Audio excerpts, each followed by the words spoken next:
Praise the Lord. திவ்ய வாசகனாகிய யோவானுக்கு வெளிப்படுத்தின விசேஷம் 6ஆம் அதிகாரம். ஆட்டுக்குட்டியானவர் முத்திரைகளில் ஒன்றை உடைக்க கண்டேன். அப்பொழுது 4 ஜீவன்களில் ஒன்று என்னை நோக்கி, நீ வந்து பார் என்று இடி முழக்கம் போன்ற சத்தமாய் சொல்ல கேட்டேன். நான் பார்த்தபோது இதோ ஒரு வெள்ளை குதிரையை கண்டேன். அதன் மேல் ஏறி இருந்தவன் வில்லை பிடித்திருந்தான். அவனுக்கு ஒரு கிரீடம் கொடுக்கப்பட்டது. அவன் ஜெயிக்கிறவனாகவும் ஜெயிப்பவனாகவும் புறப்பட்டான்.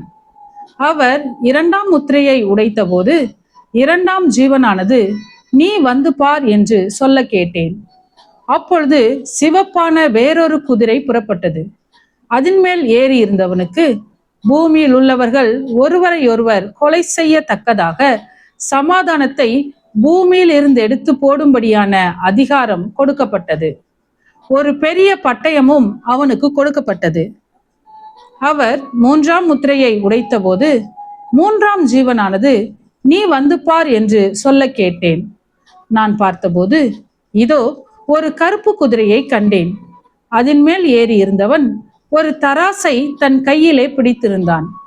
அப்பொழுது ஒரு பணத்துக்கு 1 படி கோதுமை என்றும் ஒரு பணத்துக்கு 3 படி வார்கோதுமை என்றும் எண்ணெயையும் திராட்சரசத்தையும் சேதப்படுத்தாதே என்றும் 4 ஜீவன்களின் மத்தியிலிருந்து உண்டான ஒரு சத்தத்தை கேட்டேன்.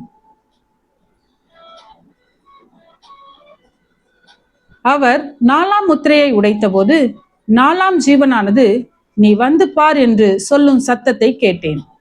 நான் பார்த்தபோது இதோ மங்கின நிறமுள்ள ஒரு குதிரையை கண்டேன். அதன் மேல் ஏறி இருந்தவனுக்கு மரணம் என்று பெயர். பாதாளம் அவன் பின் சென்றது.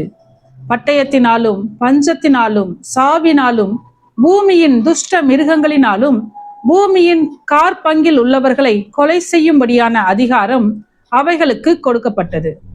அவர் 5ஆம் முத்திரையை உடைத்தபோது தேவ வசனத்தின் நிமித்தமும் தாங்கள் கொடுத்த சாட்சியின் நிமித்தமும் கொல்லப்பட்டவர்களுடைய ஆத்துமாக்களை பலிபீடத்தின் கீழே கண்டேன்.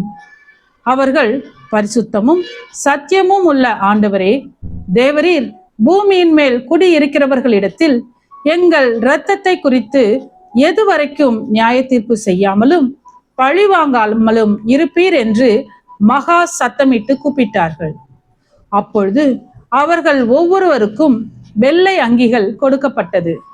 அன்றியும் அவர்கள் தங்களைப் போல கொலை செய்யப்பட போகிறவர்களாகிய தங்கள் உடன் பணிவிடைக்காரரையும் தங்கள் சகோதரருமானவர்களின் தொகை நிறைவாகும் அளவும் இன்னும் கொஞ்ச காலம் இளைப்பாற வேண்டும் என்று அவர்களுக்கு சொல்லப்பட்டது. அவர் 6ஆம் முத்திரையை உடைக்க கண்டேன். இதோ பூமி மிகவும் அதிர்ந்தது. சூரியன் கருப்பு கம்பளியை போல கருத்தது. சந்திரன் இரத்தம் போல் ஆயிற்று. அத்திமரமானது பெருங்காற்றினால் அசைக்கப்படும் போது அதன் காய்கள் உதிர்கிறது போல வானத்தின் நட்சத்திரங்களும் பூமியிலே விழுந்தது. வானமும் சுருட்டப்பட்ட புஸ்தகம் போலாகி விலகி போயிற்று. மலைகள் தீவுகள் யாவும் தங்கள் இடங்களை விட்டு அகன்று போயின. பூமியின் ராஜாக்களும் பெரியோர்களும் ஐஸ்வர்யவான்களும் சேனை தலைவர்களும் பலவான்களும் அடிமைகள் யாவரும் சுயாதீனர் யாவரும் பர்வதங்களின் குகைகளிலும் கண்மலைகளிலும் ஒலித்து கொண்டு பர்வதங்களையும் கண்மலைகளையும் நோக்கி, நீங்கள் எங்கள் மேல் விழுந்து சிங்காசனத்தின் மேல் வீற்றிருக்கிறவருடைய முகத்திற்கும் ஆட்டுக்குட்டியானவருடைய கோபத்திற்கும் எங்களை மறைத்து கொள்ளுங்கள். அவருடைய கோபாக்கினையின் மகா நாள் வந்துவிட்டது. யார் நிலைநிற்க கூடும் என்றார்கள். ஆமென். சத்தியத்தையும் அறிவீர்கள், சத்தியம் உங்களை விடுதலையாக்கும். இந்த வசனத்தின்படி அநேகர் சத்தியத்தை அறிந்து விடுதலையாக்கப்பட இந்த சேனலை லைக் செய்யுங்கள், அநேகருக்கு ஷேர் பண்ணுங்கள். ஜீவ வார்த்தையை தினமும் கேட்க சப்ஸ்கிரைப் செய்யுங்கள்.